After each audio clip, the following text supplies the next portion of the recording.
If you'd like to reserve time, please let us know. Yes, I would like to reserve 3 minutes for rebuttal, please. Very good. May it please the court, my name is Rebecca Creed with the Jacksonville firm of Creed and Gowdy, and together with trial counsel Steve Earle, we represent the plaintiff appellant Lee Blue. The trial court erred in determining as a matter of law that an independent contractor relationship existed between New Frontiers, another defendant, and Mr. Weinert. Here, that question should be one for the jury. The question of the kind of relationship that arises, whether that of employee agent or independent contractor, is normally one for the trier of fact. And here, where the agreement itself provides for not just control as to the results of the work, but actually control as to the manner, method, and means of performance of this painter's work, that is enough to at least give rise to a genuine issue of material fact as to whether Mr. Weinert acted as an agent of New Frontiers. Here, the same agreement, the same painter's agreement governed all of New Frontiers painters, whether designated W-2 or 1099 on the first line of that agreement. It's undisputed that that same agreement governed all painters of New Frontiers. And Ms. Creed, it's undisputed in our record that this painter's agreement was in full force and effect at all times?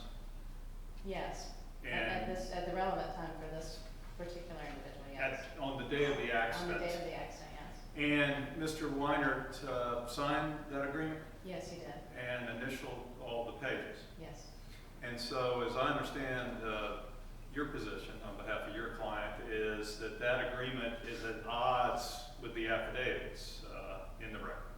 Is that part of the position? That's part of the position with certain of the terms of the affidavits.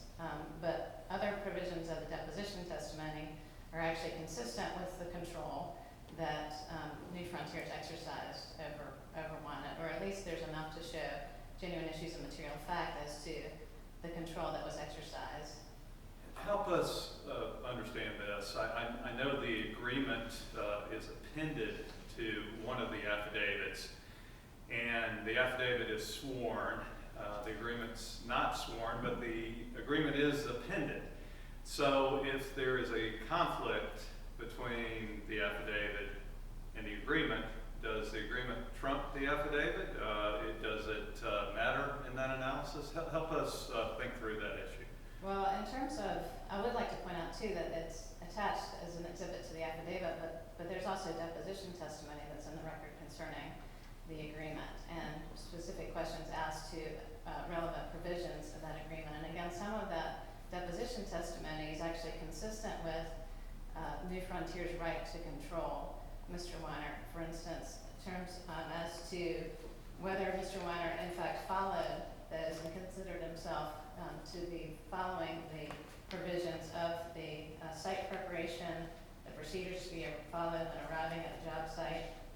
There's also deposition testimony related to Mr. Van Halter's interpretation of the scope of work provisions, whether he considered those to be the rights of the painter or the rights of New Frontiers to enforce. And he stated in deposition that he believed those were his requests to the painters, not that the painters themselves had necessarily the right to interpret that, to pick and choose, I guess, those provisions.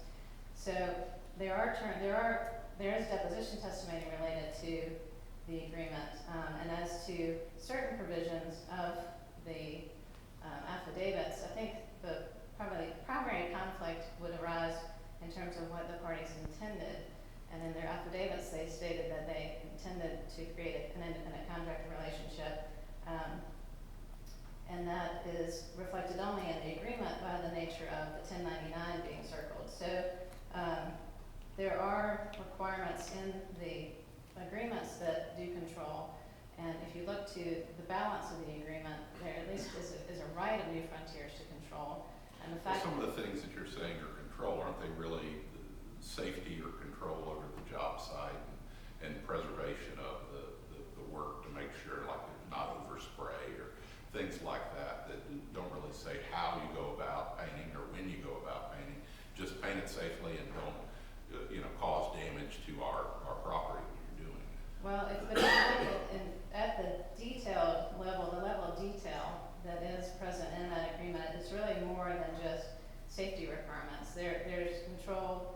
at least the right of New Frontiers to control all of its painters, again, it's W-2 or 1099 painters, as to procedures when you arrive at the job site.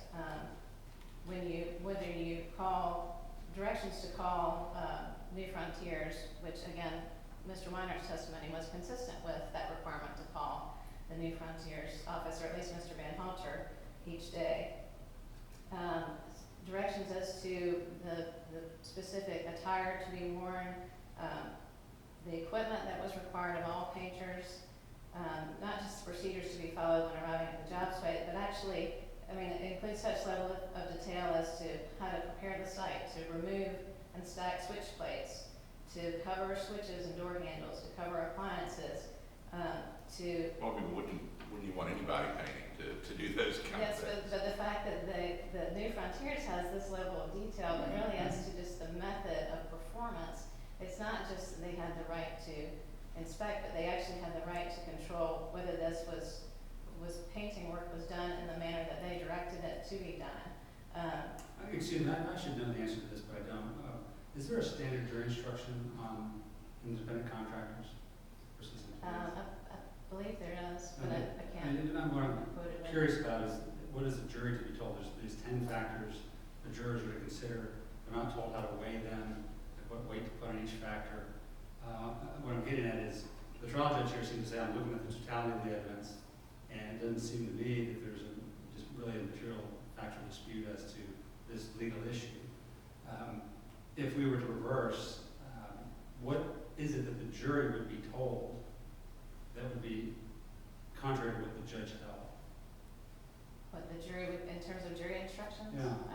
I don't know the level of detail of the jury instructions enough to answer that, but it would be in terms of agency, whether... Well, like if 9 factors, let's say there's 9 factors favor the employer, that this is an independent contract, but one of the factors is kind of a factual dispute.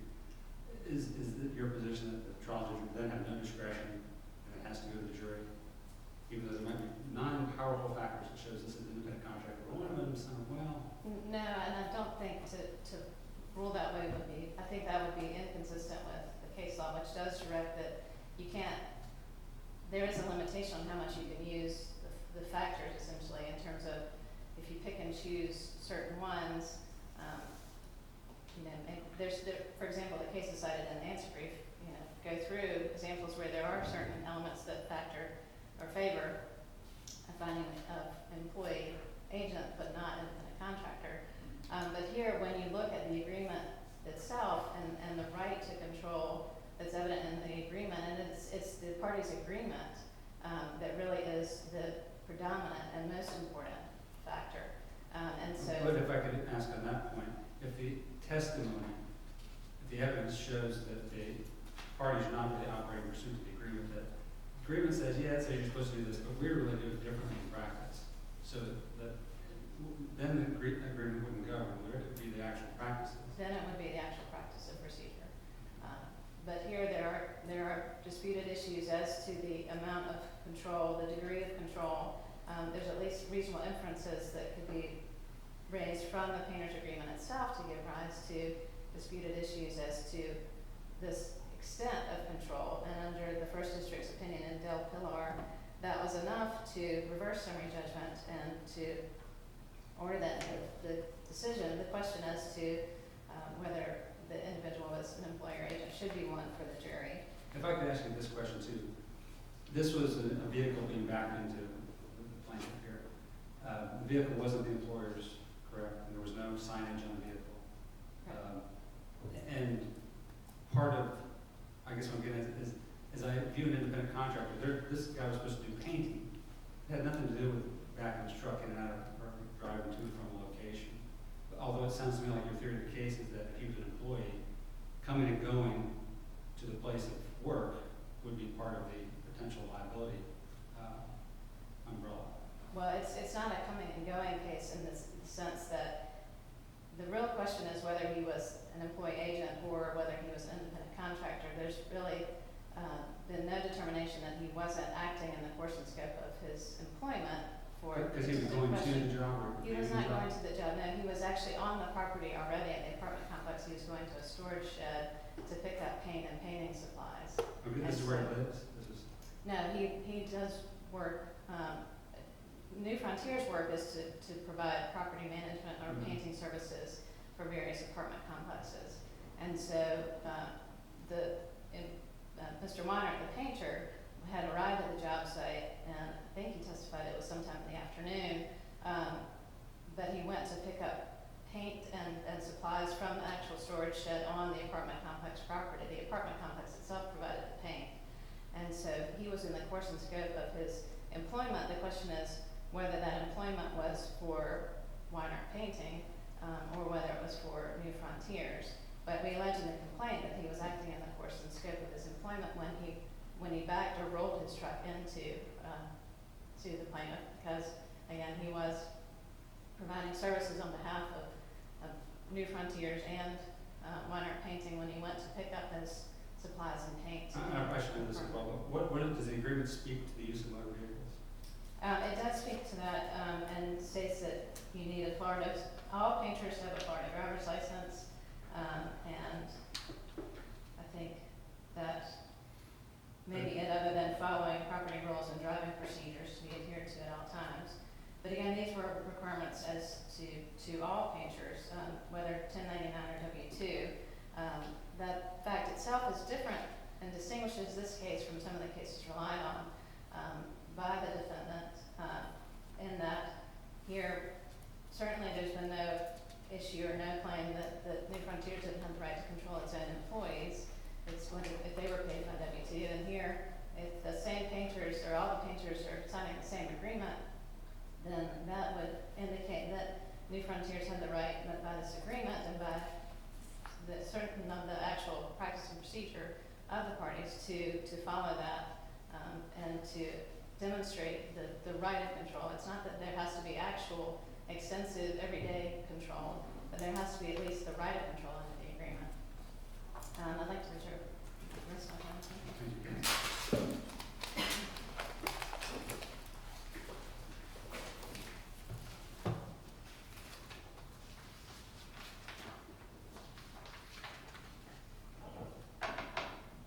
Good morning, may it please the court.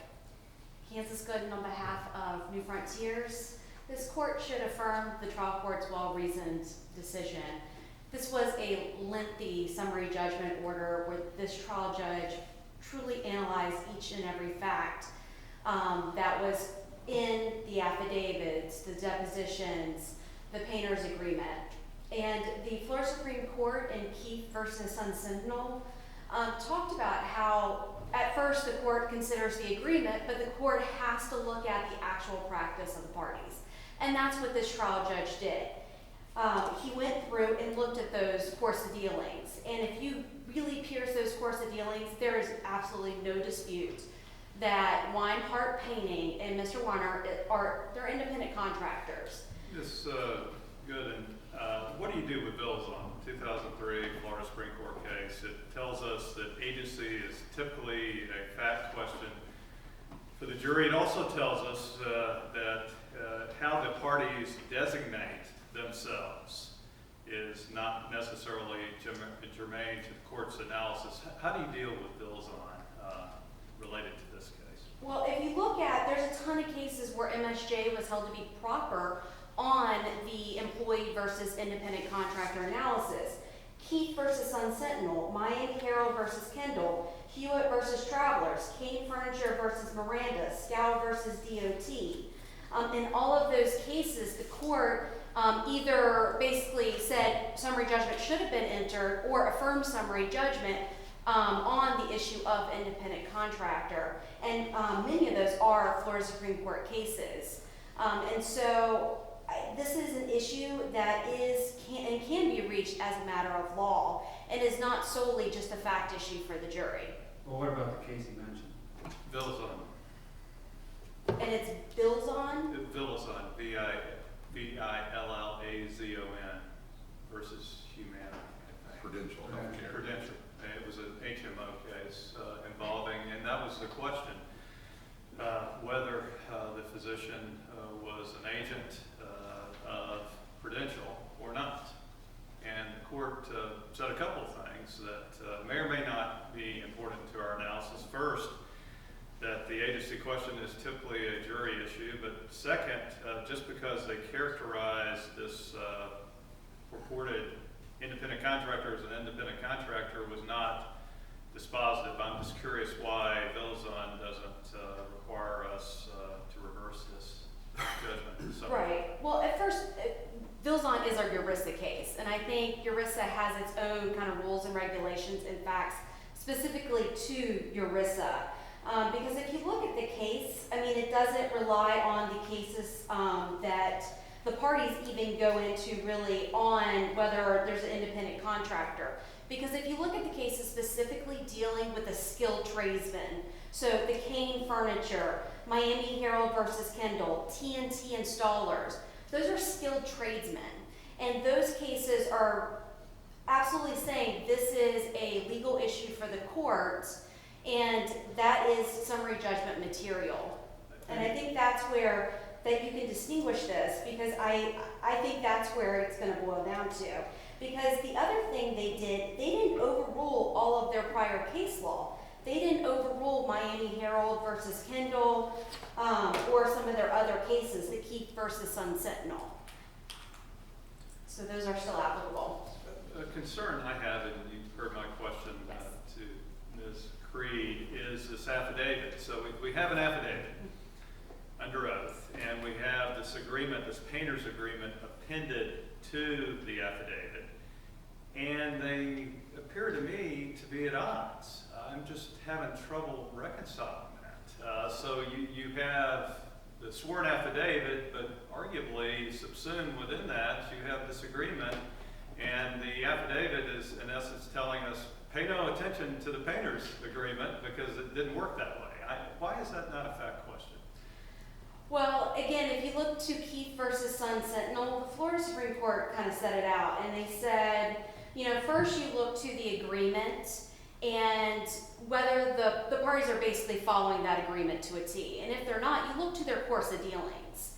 And that's what this judge did. He looked to the course of dealings, because if you look at the testimony, the course of dealings, New Frontiers had both the employees and the independent contractor sign this agreement. However, the employees had to fill out additional paperwork. And so because Mr. Weinert Painting LLC was an independent contractor, he did not fill out additional paperwork. How many employees did the company have? Just him, and then he would hire casual labor as needed. And so there's testimony that he would have the casual labor, a lot of times it was his wife or girlfriend. That fact, which is... So there's one employee of the company? Yeah, there's one employee.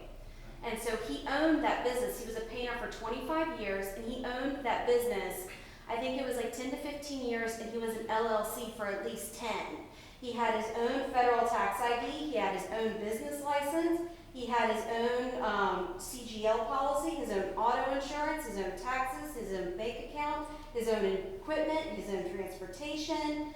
Again, he got a 1099, and then New Frontiers, when they paid him, they paid the check to Weinert Painting, LLC.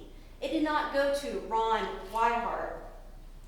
What do you do with this provision at the end of the agreement under painter's scope of work, right above his printed name and signature, where it makes reference to the employee name as to invoices, and then it also talks about, in the context of invoices, when employee collects supplies. Why would that not be a genuine issue of material fact based on the verbiage of this agreement? Because again, if you look to the actual course of dealings, the employees were given tools from New Frontiers. They were given supplies, they were given tools. Independent contractors were not. They brought those things to the site with them. There was testimony from Mr. Weinert that he had his own sprayers, his own rollers, everything. But this is in the context of invoices. So what about the invoices? In both of those paragraphs, they are referring to the signatory as an employee? Yes, and that's, I mean, unless I misread it, but it appears that is what it says. But again, if you go and look at the actual course of dealings between these parties, there is no doubt that this is an independent contractor situation. Well, There was. how would it work? The agreement says that one thing, the Mhm. course of conduct is another. So it seems like what would happen then is, okay, well, maybe it's incumbent upon the plaintiff here to come up with some evidence to rebut the evidence of actual conduct. In other words, the contract says, whatever, this is how they're actually implementing the relationship. I mean, is there any evidence to rebut what your client is saying No, and about the actual practices, no, there was no rebuttal or counter evidence presented by the appellant. other than the agreement? That's the only thing they rely on. And I do want to point out, there was no court reporter at this hearing. And so, and I think that really hamstrings the appellant here in this situation. Because hypothetically, if there was, we don't know. And so I would But argue. doesn't the detailed order, which fortunately we have, it Yes. wasn't just summary judgment is granted, but he's given us, 10 pages or so explaining his rationale, citing various, depositions and things, which I very much appreciate, makes our review a lot easier. But doesn't that resolve the preservation issue that you raised? I think it does to an extent, that it is detailed, but again, if they are relying that there's any other fact or rebuttal, something outside of this painter's agreement, I think they would have an issue with that. I mean, they are essentially strung to what was said in that order that they argued at the hearing. And I think that's solely on the few provisions of the painter's agreement. And I think truly, if you read that painter's agreement, it's not New Frontiers controlling the method and means of how they're painting. New Frontiers did not say, start in the corner and go down. You need to cut in, you need to cut out, you need to tape the trim. None of that was being done. They would call us, basically say, unit 52 needs to be painted. And they would show up and they would do it with no supervision. And I think that's what's important here, because control. What do you do again, back to the agreement, site preparation? I mean, there's a whole section talking about all switch and plug plates to be removed and stacked in the kitchen. And then, minute details of how the site for painting should be prepared. So doesn't that run afoul of what you just said? It absolutely does not, because if you go and look at Kane Furniture, because I think that's important, because the carpet installers in that case, they had detailed instructions on basically diagrams of the room and what needed to be done in each room. And that's what essentially this agreement gave, the independent contractor.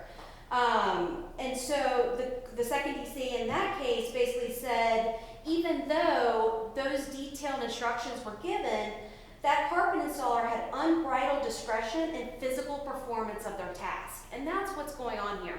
Weinert Painting had unbridled discretion in the physical performance of painting these apartments. New Frontiers was not standing behind them, was not micromanaging, was not telling him, oh, you missed a spot, again, cut in here, cut in there. It was nothing like that. And so basically they were given an apartment number and told to go paint. And so I think it's just important for the totality of the circumstances to really be examined here as to what's at issue. Because when we look at those totality of the circumstances, the agreement and the course of dealings, I don't think there's any issue, there's no genuine issue, material fact, that this Weinert Painting LLC was an independent contractor. How do you read the standard that the trial judge should have applied to his decision? In other words, is it the standard that no reasonable jury would conclude otherwise, other than an independent contractor, or is it something more strict than that? I mean, as I read what I've read everything, every case in Florida jurisprudence on this. But it sounds like there's some role for judgment of the trial judge to decide, well, yeah, there's 9 factors that go one way, there's 1 factor that goes the other way. That's enough for me to determine as a matter of law, because I believe no reasonable jury would find otherwise. Tell me, what do you say the standard is?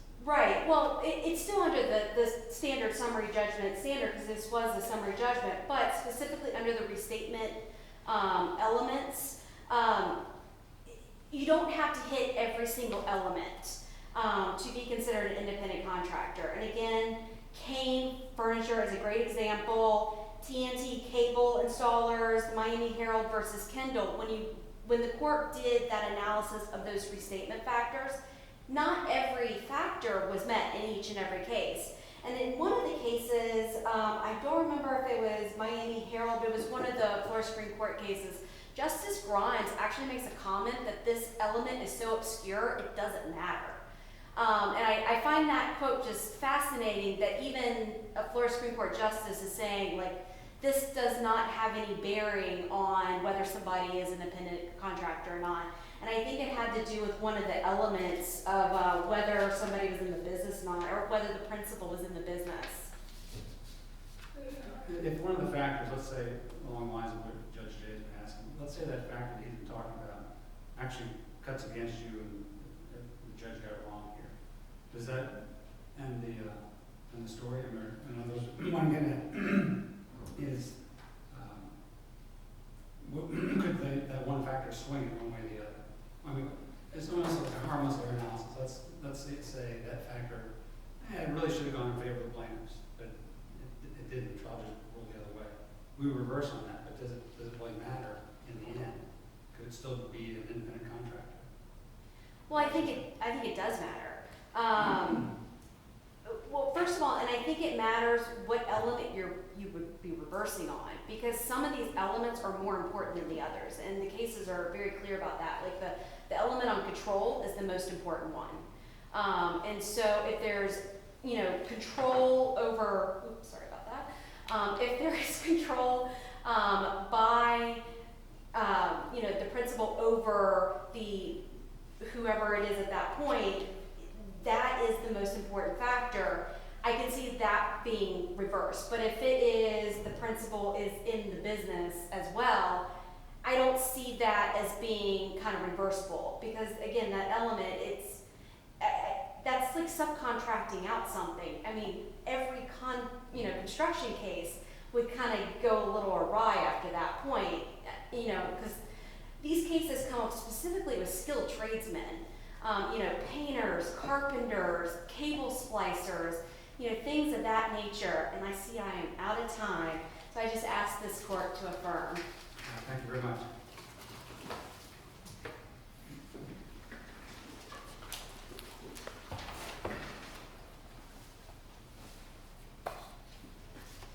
It's the court. The language in the Keith opinion is that courts, this is the Florida Supreme Court opinion, courts should initially look to the agreement between the parties, if there is one, and honor that agreement, unless other provisions of the agreement or the party's actual status demonstrate it's not a valid indicator. Only if there's no express agreement and the intent of the parties can otherwise be determined, should courts resort to the fact-specific analysis under the restatement. This court in Del Pilar considered, first and foremost, the contract between the parties. Even in that case, the contract recited in conclusory terms the status of independent contractor, even provided that the manner and means by which the contractor performs the services shall be at the contractor's sole discretion and control. And the court concluded that this observation does not conclude the matter and looked more deeply at the agreement's conclusory language.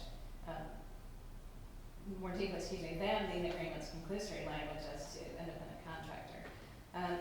So how would you write the reversal here? What would you say is the factor, or factors that the trial judge got wrong that swings it the other way to say that a reasonable jury would side with you? That the agreement itself governs all of the painters, all of New Frontiers painters, no matter how they're designated.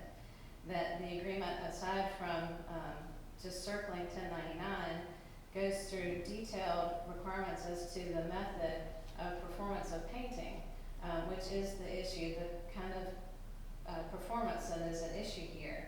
That there's no real distinction between employees and independent contractors under the language of this agreement, and that in fact there are at least issues under questions of fact related to this agreement that at least raise dispute as to the most important element, which is the right of New Frontiers to control all of its painters, including this employee, or this purported employee, we allege employee, Mr. Weinert. There are also, in the deposition testimony, it does clarify or go through the fact that Mr. Weinert in fact worked primarily for New Frontiers, and that he tried to work Monday through Friday for New Frontiers, that he tried to do his other work after hours and on weekends, that the invoices were paid, all the employees, whether they were independent contractors or W-2 paid or 1099, they submitted their invoices at the same time under the same method under this employment agreement, this painter's agreement. And so the most important element is that of the right of control. And here, that element, that was not given the proper consideration when you look to the balance of the contract, as the court looked to the balance of the contract in the Del Pilar case. And for all those reasons, we would ask this court to reverse the summary judgment and remand to allow the jury to decide whether there's an independent contractor relationship or an agency relationship, so as to render New Frontiers vicariously liable to the extent that Mr. Weinert did act as an employee or agent of the company. Thank you. Thank you very much. Well, that concludes the case that we have on the docket for today. We're going to stand in recess in a moment, but I've been told that we need to stand our ground here and for a photo. We have a chief judge, Judge Ray, who has a policy now of having a photograph taken of each travel panel. So we will be in recess for a photo.